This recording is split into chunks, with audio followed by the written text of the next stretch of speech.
Welcome to the Deep Dive into Agile Marketing Podcast with your host, John Cass. Together, we'll take a closer look at the ins and outs of marketing through an Agile lens. You'll learn from interviews with top Agile thought leaders and practitioners and gain fresh new insights for your journey. Let's get ready to dive in.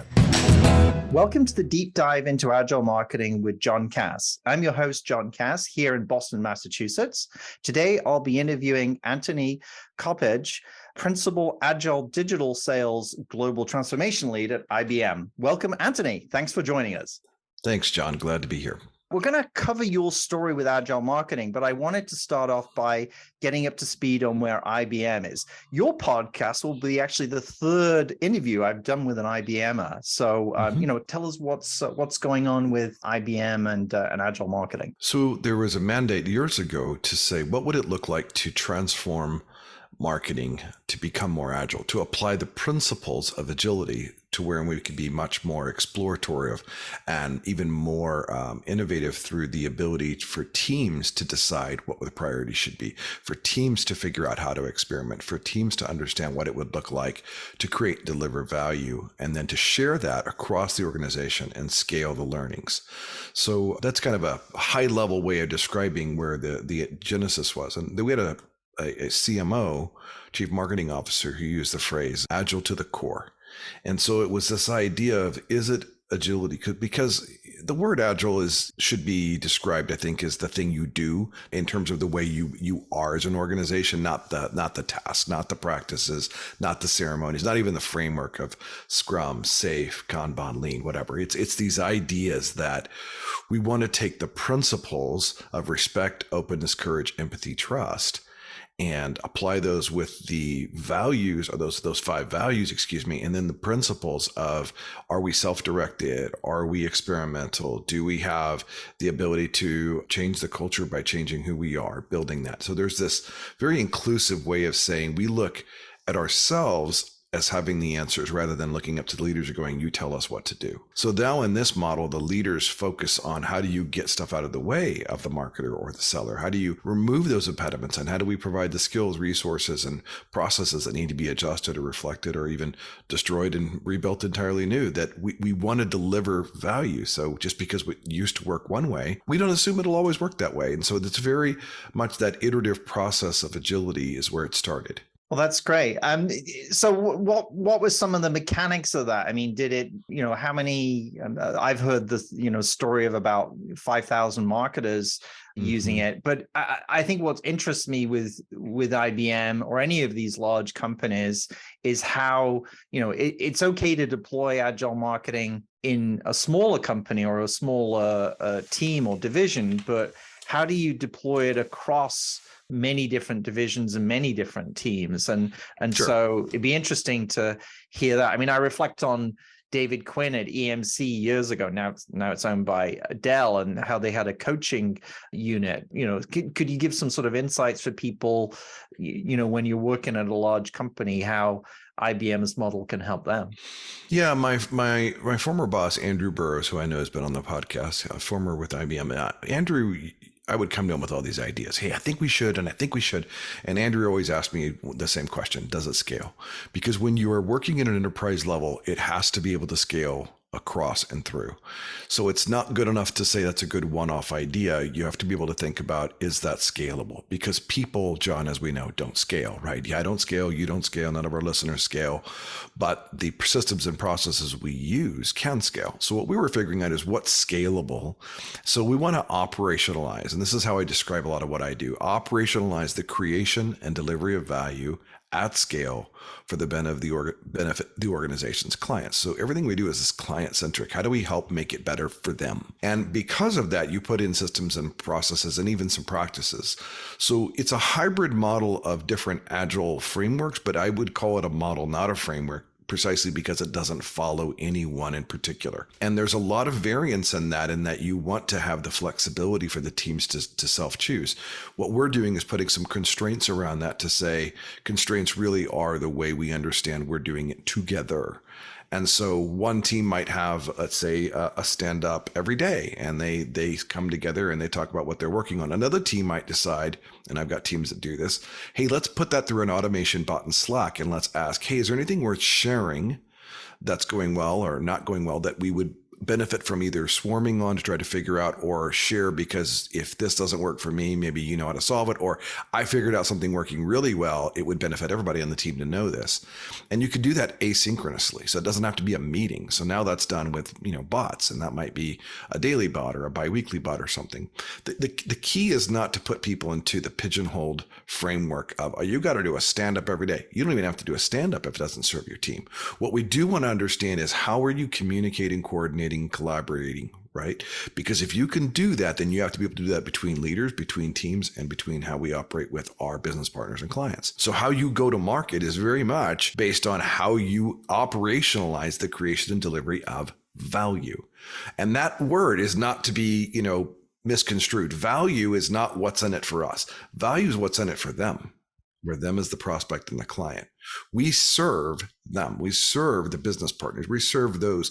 It's a service-oriented mindset, because if I do that and we do this at scale, then we're all going in the same direction.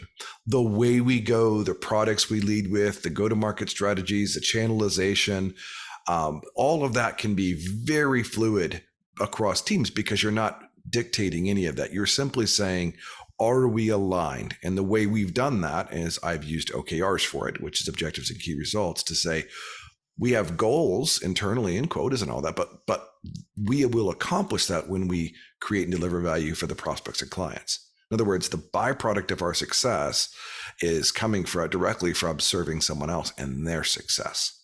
That's easy to scale, because respect, openness, courage, empathy, and trust, those scale. Right? Anybody can apply those 5 values. Any team can choose to be self-directed. Any team can choose to be experimental, right? Every team should have clarity of purpose and alignment of that purpose. So if that's true, that completely scales. And that operationally scales all the way up. So throughout the organization, there is no scale limit on that. So it's very easy in that sense, John, to say we could scale. The hard part is getting people to get that mindset, because there's a belief or a way of working that they're used to of, it's about delivering activity and it's about producing outputs and deliverables. And we're like, should we do those things? Yes. Is that the point? No. And that's a mindset shift, right? To get people out of outputs into outcomes, and specifically not just business outcomes for us, but client outcomes. That's where the rubber meets the road with agility. Well, that makes a lot of sense, Anthony. And I think that's one of the aspects of the marketing profession, right? And I've talked about this many times with other folks in the community, where it's not all one way. In development, I'm sure it's not all one way either, but it's kind of closer to that model, right? There's different dependencies that marketers have. And so in having that ability to pick what works for your team is really helpful. I also like that strategy that you have at IBM, where you've got those core values, and that's what's really important, and helping to support them. So how do you do that though? I mean, how do you both sort of spread the message, evangelize, and get people to do that across multiple departments? Do you have people? Have you had people in the past, or people there who are sort of the coaching model that EMC had under David Quinn? Or I also think back to Christopher Barger. This isn't agile marketing, but Christopher Barger back in 2005 for General Motors was doing social media deployment, and he had a central coaching team for social media. And because of the bankruptcy, it was so new back then. Yeah, he actually would train people up, and then he would, laughingly say, "Oh, I fired them," but he would place them in other divisions with other mid-level managers, and then they would sort of be the resource for those folks. So how do you break through those barriers of the different divisions and break down some of those cultural barriers, if you will, across a large company like IBM? So I can't speak to before 2019 when I came in, but Andrew Burrows could, and I think has spoken to some of that in previous podcast. But there is a great deal of emphasis on alignment with business outcomes. And we just have to say, if that's the business outcome, what's in it for the client? And it really is that simple. It's that simple, but it's also that hard, because most businesses are focused on a quarterly recurring cadence of revenue review, QBRs, quarterly business reviews.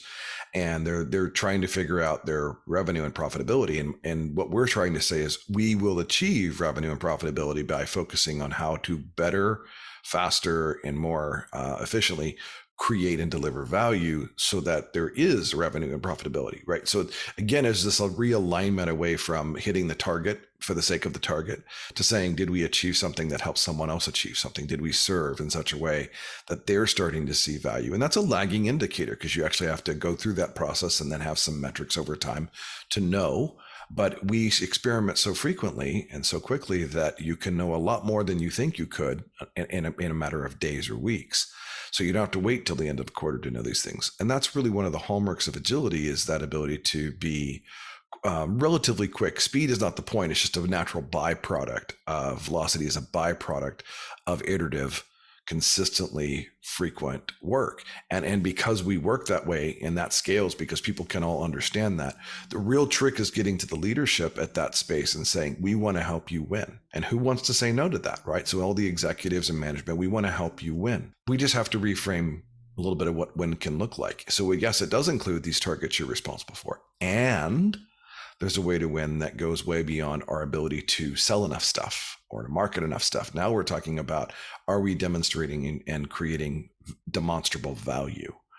And when you do, you will market and sell well. Like it's this idea, right, of shifting. And so I do that through creating an alignment, what I call clarity with alignment. And I, again, use objectives and key results for that. So in my tenure here, I say, what are the things we're doing to create, deliver value for the client? And we describe that. And how will we know we're making that progress over time? And what would we measure and try to understand?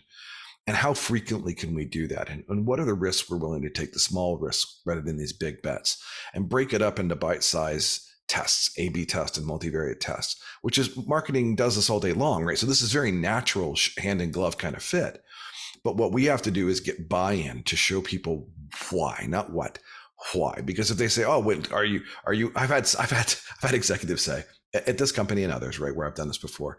Well, we have stand-ups and we have retrospectives. We're agile, right? I'm like, I don't know, man. I go to McDonald's, but I've never been a French fry. It's just like that doesn't do it, right? The activity doesn't make it so. The change in mindset, behavior, and then outcomes makes it so. And so the hard part of that is that transformational mindset shift, because there is a way of thinking that goes with the way of doing. If you just try to change the behavior, the moment that person moves to a different role or that leader's no longer there, you're going to follow the behavior of the next leader or the next team group, but whatever. And your behaviors are sporadic. But if you change someone's mind, if you can show them a better way, then regardless of where they go, that way is going to stick with them a lot more, and their behaviors will follow the mindset shift.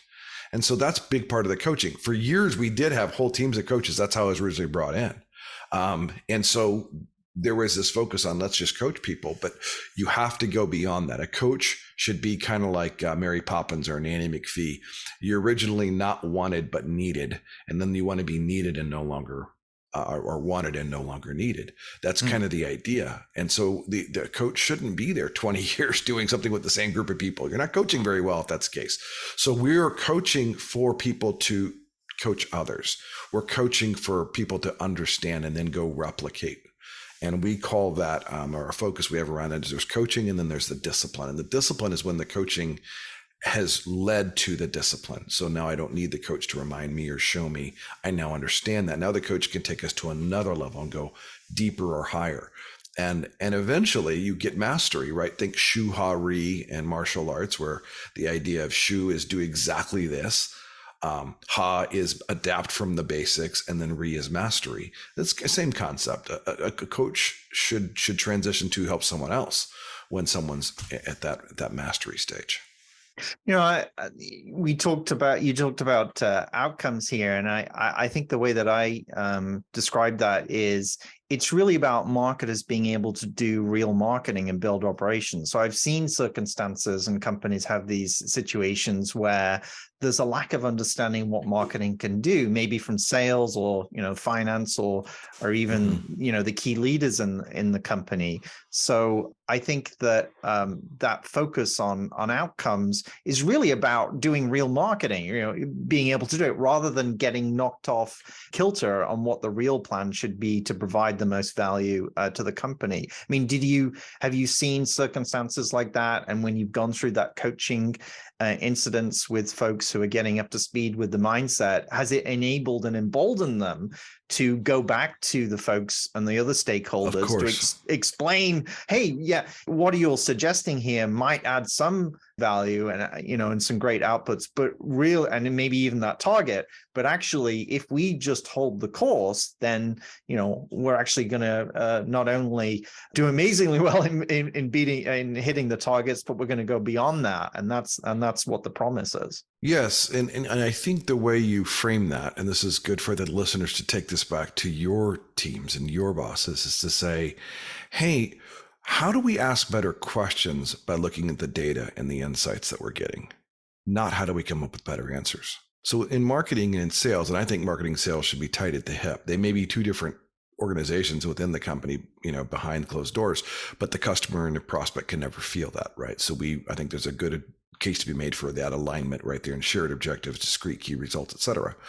But you want to be able to ask better questions. And the easiest way to ask better questions is to have something you can point to and talk about.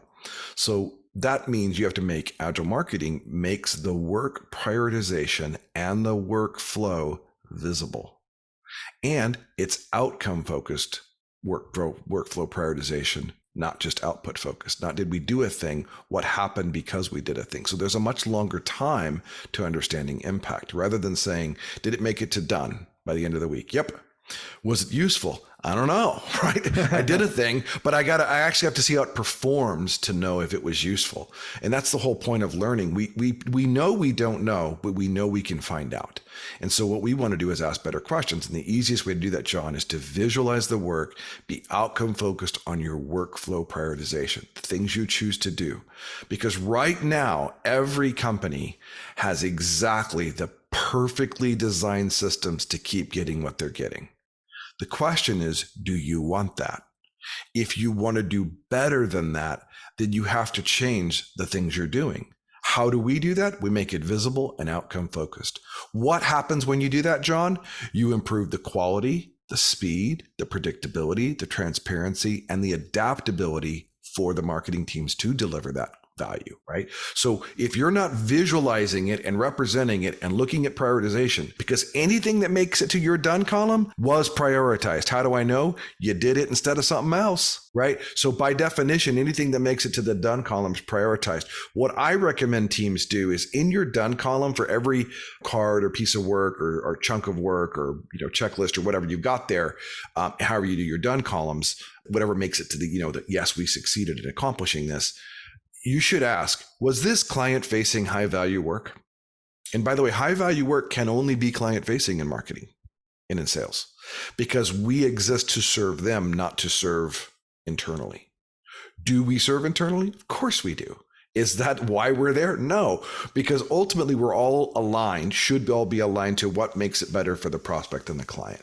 So when you focus like that, guess what happens? Now you have the ability to say, hey, we aligned on this outcome, and we've understood by measuring performance and asking questions and capturing feedback and validating the metrics with anecdotal data, i.e. feedback, scores, NPS, sentiment ratings, whatever, that we can say the numbers say one thing, but our feedback says another. And here's the delta, here's the gap. Let's go ask better questions to ask, why is that? What could we do about that? What would we change? What could we test differently? And now you're thinking much more holistically. You're not thinking about the thing, you're thinking about the outcome from doing the thing or from not doing the thing. So I want to understand how better to prioritize work that adds client value. So in your done column, whenever you get to the place of what did we accomplish this week, and you're reviewing that with your teams and individually, you should be able to say, was this high value client facing? Was it good value and not necessarily client facing? Like it's a thing we needed to do internally, but it's not client facing. Or was it low value? And if you just put those little labels on there, you would end up with a list for a team of however many things got done, and then some way to calculate that, even a proxy measurement that says 33% of everything we did was low value. 50% was good value, and just the remainder, less than 20% was high value. Gosh, that's backwards. We should spend more time delivering high value client facing than we should the other stuff. Some things are necessary steps. It's not that you can always do that. But if you don't understand where the time goes and how you're prioritizing against value instead of just deliverables, how will you ever know what you could accomplish? You won't. So by visualizing that and focusing on the outcome from doing those things and then measuring over a period of time, it gives you the data to go back and ask better questions, including of your sponsors. And ask, hey, I know you want X. We're learning about Y. Y seems way better than X. So we could continue down the path and hit X at a lower rate than we think we originally thought it was going to be. Or we can pivot and go do this much better thing before the quarter ends. Are you curious with us to go see what's possible? And that's a game changer, because that's the trust, the empowerment, and the psychological safety of those doing the work to ask those kind of questions, because you're talking about the thing and not the leader. I'm talking about the opportunity or the issue, not the person. And by doing so, I'm being objective and less subjective, and I'm taking the emotion out and I'm making it safe for us to ask hard questions, because conflict isn't bad. Only unhealthy conflict is bad. And we need to make it psychologically safe for conflict to be how we innovate and how we improve. Well, I think what you are getting to here is, the core of what marketing is, which is innovation, right? And how you manage that process. So I think that's really what's partly interesting about how agile marketing can help marketers to do better in their conversations with themselves and with their teams, but then also more importantly, the stakeholders in really illustrating how testing, which, even if it's not a new product, but it's testing what's working and what's not working on the marketing perspective, but all what is working in terms of and not working in terms of a product. I think you really get to the core of what marketing is all about, and helping to explain that to folks. Absolutely. It's why I say agile marketing then is a visible, outcome-focused workflow prioritization for doing what? Improving the quality, speed, predictability, transparency, and adaptability of marketing teams. It's why I say that. Because if we're not those things, then are we doing a great job? Will we ever know? Because we might do a great job for the things we're setting as targets, but what if our targets are low? Let me give you an example of this. I had a team that was hitting about 120% of what they said they could do pretty regularly. And so they were always in the green, the nice color green looks good, until I started going, what causes them to do this? And I was very curious, how did they do that? And what I found? They were being very clever and very smart and very communicative. That was all very helpful. But what I found was, this is a true story. They were literally figuring out how to work around the broken systems and processes in order to achieve. And so they were overachieving by being clever and being smart. But was that good? Should that have been green where green is good? No, should have been red. Why? Because what we should have identified was, how do we help you not have to work around broken systems and processes? What would happen if we freed you up to not do the low value effort in order to achieve high value results? If we made it possible for you and got things out of your way so that you did high value effort, how much higher value could the results be? What could the outcomes be if we got that stuff out of your way? So 120% was actually bad. Why? Because it could have been 250, 300%, right? That would have been good. So you can't just look at the metrics and the dashboards and look for the color and the percentage and assume something. You have to actually go ask the question, why is that? How is that? What's going on? And if you're not asking those questions, I promise you're missing opportunity to stop the stupid. Get those things out of the way that are frustrating people and help them be more successful. When you do that, you will build that psychological safety. You will make it possible for people to speak up and share things that are not pleasant, but are true and need to be addressed. You will make it possible for people to have a greater sense of experimentation. Why? Because now you're more focused on what could we do rather than what are we not allowed to do. right? You just take the lid off of all that and you empower your people. You as in the book, Turn the Ship Around, David Marquette says, you push control down, you have assurance of technical competence, and you have a clarity of mission. So if I want to delegate responsibility down to my teams, guess what I do, John? I delegate responsibility with authority. So whose authority do my teams work out of? Mine. And in some cases, my bosses. Because if we're asking them to do it, shouldn't they have the same authority to do it that we do? Yes. So you shouldn't just delegate the responsibility. For them to truly be empowered teams, you got to give them the authority to make it happen. So let's move on. Tell me a little bit about your story with Agile. How did you start off? How did you get into this this process and your path to where you are now? Yeah, it's a bunch of happy accidents. In 2009 is when I started, because I worked for a software as a service company. I was employee 99. I remember the CEO hired me, and they had a set of teams, agile teams. They were using Scrum for software development. And they had this 60-foot wide, 10-foot tall magnetic whiteboard I've talked about before that is just this beautiful visualization of everything they were prioritizing. And it just felt so different when I went into their room versus the way we worked in marketing. Marketing felt like hair on fire and reactive. And here these guys were and gals were so calm, and things just flowed. And so I had never been exposed to it, and I started asking questions, and then I experimented with it, learned about Lean, learned about Six Sigma, learned about SAFe, Kanban, Less, DAD, Scrum. I mean, pick it, right? So I went full bore learning about all of those things and came back away with, well, I think we can apply a hybrid model. I think we can take pieces that work well, but in a sales and marketing team, you're going to need to be responsive, not reactive. So unlike a software development team, which unless there's something blowing up and it's a break fix situation, they're pretty head down and they just focus on the work in front of them. That is not the world of sales and marketing. There is some planned work. We do planned work, but there's also the interrupt driven work.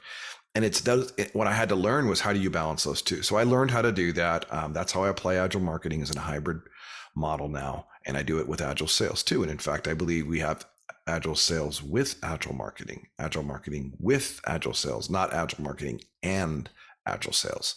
So by sharing objectives and having discrete key results, we're all moving towards serving the same prospects and clients. And we're trying to do so in a unified way. And this really scales well because it's just as true for a 2-person team and a very small startup in a garage. And this works well in an enterprise because clarity with alignment always wins. And so I really focus hard on that because I want our people to see the value of that. It's not free. There is some effort we put in, but the return on that effort is exponential. So it's worth that effort because for that small amount of focus, we get a lot of return. And then the other way I sell that, John, just for the listeners here, people are like, well, how do you get that bought in? How do you get people to buy in? And the answer for me is very simple. I said, show me how many meetings you're having talking about the status of things. John, how many meetings did you have when 5-10 years ago when you started, on this stuff, maybe longer, that was status update. And the answer for most companies is it's hours and hours a week. I mean, you have your own story there, John. I'm curious to hear what percentage of your time used to be status updates. Well, I can certainly remember one instance when I was working at an agency and I was sort of head of operations. So we certainly spend a lot of time on giving those status updates. But I think one of the ways that we got around it when we started implementing Agile was to do some of the individual team discussions beforehand so that when we actually did have to go to those meetings and give the update, there wasn't really as much to discuss. So I think we cut down on the amount of reporting that we did. And if we did have a conversation, it was more about learning in those overall team meetings. Pre-Agile, post-Agile for you. I'm just curious because I think our listeners, because I want to talk about my experience too, and I'm curious what our listeners would think about this. But what percentage of your effort was focused on wrangling the information and getting the information and having status updates and building the PowerPoint decks and all that? What amount of effort in any given week, percent of your time was that pre and post Agile? Yeah, I mean, I think back to that agency, and I think it was a low percentage. We certainly took maybe half a day or something to do, which is kind of a lot of time, especially when we could have been working on client stuff. But then that's 10% of a work week, right. Yeah. And then after using Agile, we were able to, I mean, the biggest impact on it was that we were able to focus on the work. I was also able to negotiate, do a better job of working with the clients so that we were able to explain to folks why we couldn't do work immediately and why we sometimes went through the process of, changing things and doing that work immediately. And I think as a result of that, we were then able to cut down those reporting meetings substantially to the time that it was supposed to be allocated. So I think we definitely cut down the amount of time by using that process. Plus, I also recall the team members coming back and saying, hey, this is great. I'm actually in a position for the first time since I've been in this job to be able to not to have stuff dumped on me all the time, but to be able to manage the flow of work that's coming in. Gotcha. John, I think one of the things that's helpful when you're talking about, well, how do you get started or how do you scale it or how do you get buy-in is I have to figure out how to remove a pain first. So one of the big pains that I've seen with teams and managers is just the sheer volume of time to prepare for a meeting, do the meeting, go out there, do a status update, post something, and then it's already dated by the time it's published. And so there's this huge lag between where we actually are and what people think we are. And that time spent is such low value work. What I have found is that depending on the teams in marketing and sales, it's on average 25 to 35%, sometimes higher, of low value prep type work where they're just doing the status updates. They're just keeping the status updated. They're just having a meeting because someone wants to know where things are. And it's just so low value. And so that's basically, 25% to 30% of a week just gone from your ability to deliver actual client value. Well, what we do is we say we're going to eliminate all status update meetings, literally all of them. So we will have the ability to have a showcase to represent where we are to our stakeholders, but that's not a status update. That's a progress update with examples of what our measurable progress looks like and where they need to be aware and if there's any actions we need them to take as stakeholders. And on average, that takes about 5%. 3% of the time. I mean, it is a massive decrease to do that because we just gotten rid of 30% of their calendars freed up, like overnight. And when I do that and I say, hey, I'd like to free up 30% of your calendar so you can get more done, are you willing to do a little bit of work to free up a third of your time? And I mean, to a person, they're going to raise their hand and say yes, right? So what I figured out is a way to do it is to say, we can keep you from doing low value work or status update type work so that we visualize the truth all the time. Remember I said visualization is important, and we can understand the prioritization all the time. So from your perspective and your experience, John, what has that story been for you to get people to understand how to buy in? Well, I remember one example where I was working in an agency and I was VP of marketing and running operations. And in working with the team, I often got feedback from them once we started using Agile that the creative folks in the process, the marketers, were able to better understand what was coming down the pike. They were able to have enough time to do the work. And as a result, the throughput of work went up dramatically. We spent less time on having update meetings and more time on actually doing the work as a result. Right. So, yeah. Right. And it's easy to point to that as a success measurement because people understand time. They understand the time measurement piece of it. And if you can correlate time savings with productivity gains and better outcomes, even better, right? So now you can quantify not only how many hours saved, but what was the total benefit from saving those hours? Because there's a double whammy here. Not only do you stop the stupid and get people out of the low value stuff, they are potentially freed up for high value work. So it's a double. You're not only not doing that thing, you're now doing better high quality work and delivering value greater value more frequently. There's not a downside to this. And agility helps us have a way of working. It's a way of doing that. And we leverage OKRs as a management system to say, do we know we have clarity with alignment and that we're learning and pivoting and iterating frequently enough? And are we freeing our people up to go do that? And to listen, big key, do we have the feedback loops in place to hear them so that we know how to respond to our teams, our business partners, and our clients? Do we understand what it's going to take to be more successful? No, but do they? Probably. So we want to constantly have that feedback loop. And now we get just better and better. So now you have a flywheel effect. The momentum's very hard to start, but once you get going, now it's momentum building and it goes very fast. So this is some of that value thinking about how do you get there is you have to start with what are you going to get rid of? Because you can't just have an additive approach. Subtraction is more important, right, at this point than addition or multiplication. If you don't subtract the stupid, you will multiply it when you scale. We don't want to do that. No, indeed. And, in this discussion, I think one core element here is thinking about the challenges that marketers have. And what's interesting is that discussion around impediments, not only within the marketing teams, but across stakeholders can have a dramatic effect. I mean, you talked about sales teams being agile sales and marketers being agile marketing.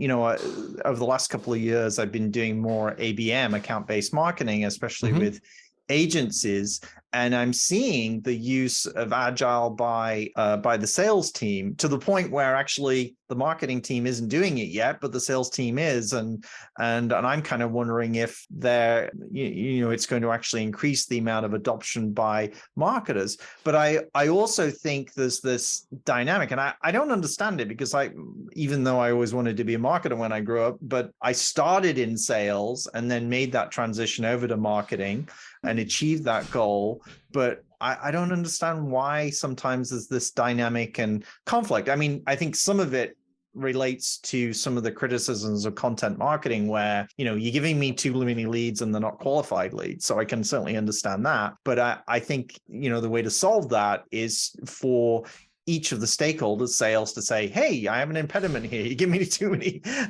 poor leads. How do we resolve that issue? And the marketers working with them. But how do you see some of those problems, especially when it comes to this idea of, sales and marketing being able to work better together? Yeah. So I said earlier that I believe there's agile sales with agile marketing or agile marketing with agile sales. And the key there is with, not and. Because what I'm trying to say is if we have clarity and alignment on whom we're serving and the way we're doing that, then we have shared objectives. An objective is the way to create and deliver value for the benefit of the client. That's what an objective is. Then the key result is how would we measure progress towards achieving that objective and by when? So measurable and time bound. So when you do that, the marketing measurables are going to be different from the sales measurables. Why? Because one comes before the other. Right. So if it's in inbound sales, you're not going to get the inbound directly to your sales. It's going to come through marketing. It's going to come through the website. It's going to come through social. It's going to come through one of the channels. And so you have to have, in my opinion, an alignment of that to say, are we serving the same people? Are we understanding the same journey? Are we creating the same experience? Because, and I make this joke all the time, I've said it, multiple places, but it's probably worth repeating because it's just so true. No prospect will ever come to your site, John, never come to one of the listener sites and say, today would be a great day to be targeted with particular ads. And then I would love to get into a drip and nurture campaign so that I could be pre-qualified by a salesperson who could hand me off to a business partner so that I can get a quote to buy this product. But that's exactly what happens in most B2B sales organizations, right? We don't overtly say that to them, but they sure do feel it. And what I'm saying is by aligning sales with marketing, marketing with sales, the client doesn't feel that. They just feel their experience with the brand. So if they come to the IBM site, I want them to have an IBM experience that benefits them. Not a IBM marketing experience and then an IBM sales experience and then an IBM business partner experience, right? I want it to just be a great IBM experience. And that is an intentional focus by saying, are we aligned? Do we share those things? Because we're trying to aim for the same outcomes, even when our outputs are different. We have different roles. One of the things this does is you bring them together. You physically do what's called teaming. I may have a sales team and a marketing team, for example, but I would have a teaming opportunity to bring them together, certain individuals together, to have representation for both with the brand, by the way, with the product owners, and talk about, hey, here's what sales is learning. Here's what marketing learning. Here's what we're seeing in the market space. And now what we're doing is having everybody held accountable to the same outcomes, which is what's in it for the client. When you do that, you will have less finger pointing of, if you would just give us better quality leads, well, if you would follow up with leads we have, right? You don't have to have that. That finger pointing can literally go away, because now that's my friend. That's my partner. That's the person helping me be successful. And we listen and respect each other. How? Because we have a shared set of understandings on the same outcomes, and you'll have your discrete outputs and I'll have my discrete outputs, but we're all questioning together, is this delivering the value that our prospects and clients need? And that just makes for a very different work environment and a far better customer experience. What are some of the other problems in marketing? We just talked about these few. I see technology. I mean, that's the big one. And it's certainly been over the last 20 years where you think where technology was in marketing and how much it's come, and it's still flowing. And then there's also the issues of, you look at the McKinsey report about CMOs leaving after, 2.1 years? Oh my goodness, they're being asked to leave. But I also wonder if the bigger issue are mid-level managers having a bigger role to play in how companies structure marketing operations. Is the key to having the CMO work with their mid-level manager to come up with strategy and implementation? And if they were to do that, will they then be able to stay around longer? So I think what's beautiful about the model that we've put in place, which is where the strategy doesn't cascade, it loops. So in a cascade, there's a top, goes down to middle, goes down to the middle lower, and then down to the bottom, right? So there's a cascade, think of like a waterfall kind of effect. And that's a top-down command and control environment. Do what the highest paid person in the room said. So does a mid-level manager have a bigger role to play? Yes, everybody actually has a bigger role to play. And so I'm going to talk about it from two scenarios. One, what if you flattened that? What if it wasn't a pyramid top down? What if you turned it sideways? And you said there are different layers of authority and responsibility, but good ideas come from anywhere. So the first time a goal is set and then a strategy is brought along with it from executives saying, here's the go-to-market strategy for achieving this goal. Very common, right? Well, in most organizations, that's a mandate. You hit it or else. What we're trying to say is, no, they loop, they don't cascade. So the goal may be X, and the strategy to go to market was, we're going to take this and go on this road trip, and we're going to go from here to Chicago. And great. And we go, okay, we're learning, because we use GPS as we go, that turns out going through Kansas City was way more cost effective. And we had a whole subset of market penetration there that we didn't even think was possible. We met a bunch of folks, like there's better opportunity there for this particular product and service in this market. We learned that on our way. So the second time we go, we don't actually need to go spend as much time in Chicago, or maybe we don't go at all this next time. Maybe we just go back to Kansas City and the surrounding areas. And I'm using this kind of GPS analogy because in the past, we used to, what you're describing with the strategy cascading is, here is the map with the turn-by-turn instructions, be there by this time or else, right? And you better achieve. What we're saying is, you may have an initial strategy, that's great. We're going to go test, measure, and validate if that works and what we learn about that. Because we don't assume you're right. Don't assume you're wrong either. We just don't know. So we're going to come back with data and insight to give you, hey, that strategy, not bad. We learned something even better while doing this. So here's our recommendation, and here's the data to support that. What do you think about?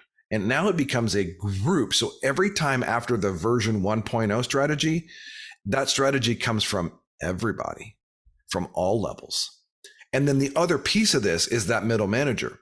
So in typical management, people are looking to inspect the work and ensure that we have compliance. This is a very common management methodology from the 20th century. Inspect the work and make sure you have compliance.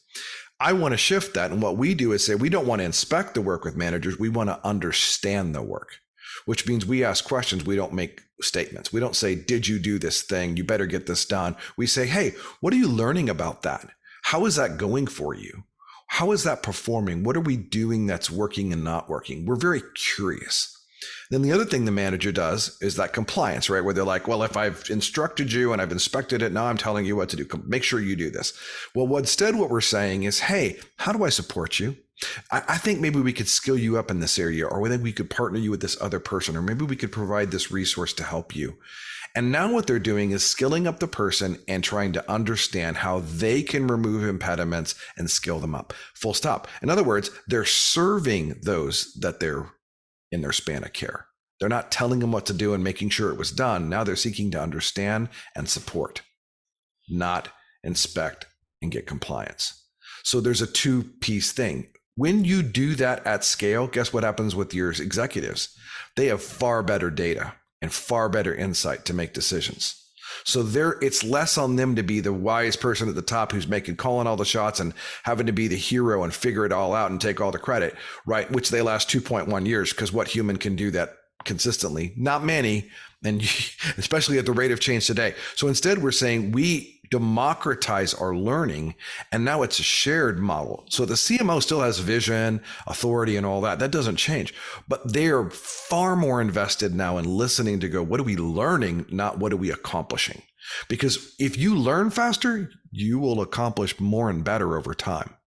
If you're not learning faster, good luck. You may do it well this time. You may not next time. It's hit or miss. We want to mitigate that risk by experimenting so small, so frequently, learning, asking better questions, empowering those doing the work, supporting and encouraging by understanding that what we roll up to our CMO now is not more data, but more insight, more recommended actions, more understanding, because you can make far better decisions with that kind of data than you can with a pure metric. That's what I think needs to happen from a technology, structure, communication, mid-level and CMO level reporting.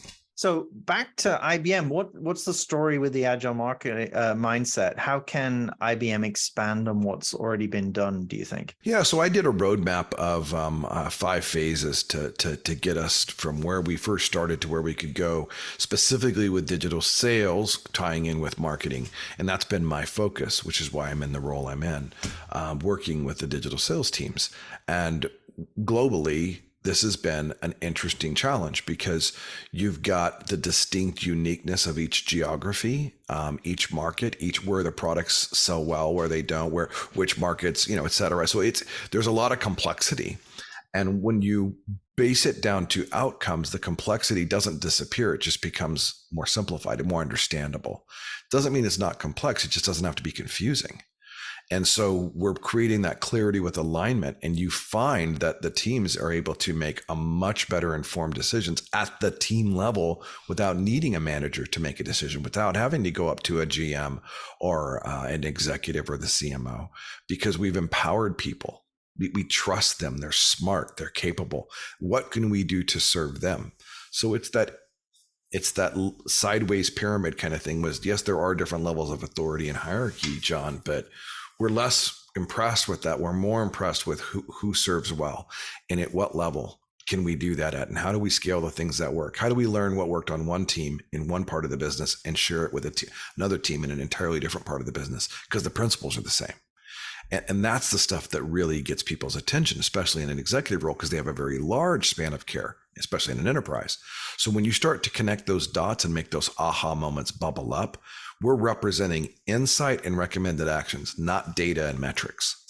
I don't want to show them a chart with data and metrics. I want to show them a dashboard with insights and recommended actions, because we've done the hard work of getting to the place where that's visible, understandable, shareable.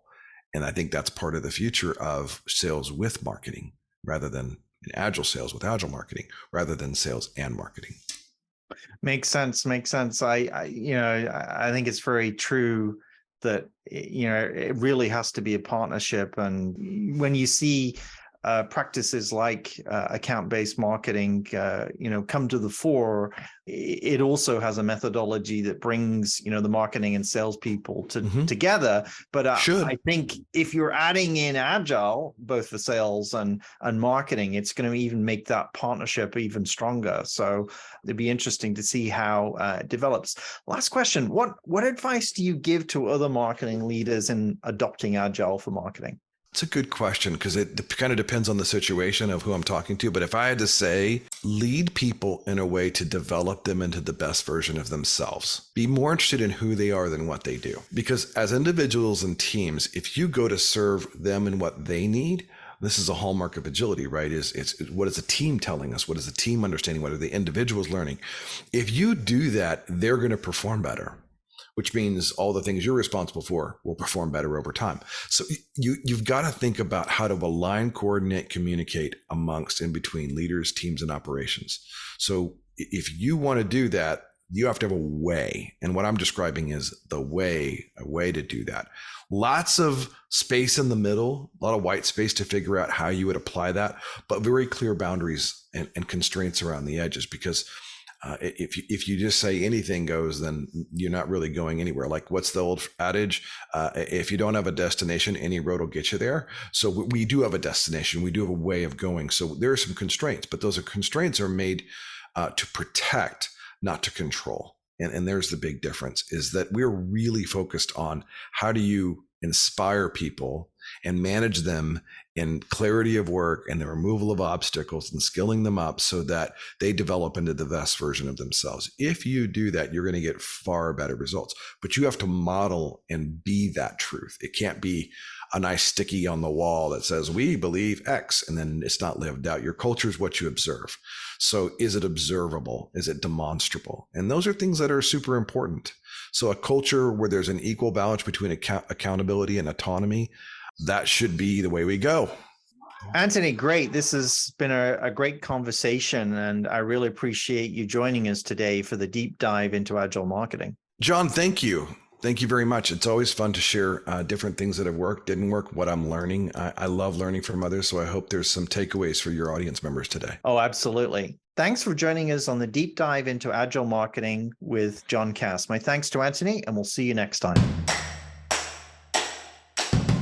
Thanks for joining us for another episode of the Deep Dive into Agile Marketing podcast. Be sure and subscribe to our show and leave a review to let us know what you thought of today's episode. And if you like what you heard and want to learn more, visit www.businessagility.institute. You may know you're listening to this show along the Marketing Podcast Network, but did you know there are other great shows on MPN to help your business? Robbie Samuels hosts the On the Schmooze podcast. Robbie, tell listeners what to expect from the show. Since 2015, I've interviewed entrepreneurs who overcame challenges to achieve success in their field or industry. Tune in to On the Schmooze to listen as I ask deep questions to elicit untold stories about leadership and networking. And where can people subscribe? Find the show at ontheschmooze.com or on marketingpodcast.net, or just search for it wherever you get your podcasts. You heard them. Go subscribe. This podcast is heard along the Marketing Podcast Network. For more great marketing podcasts, visit marketingpodcasts.net.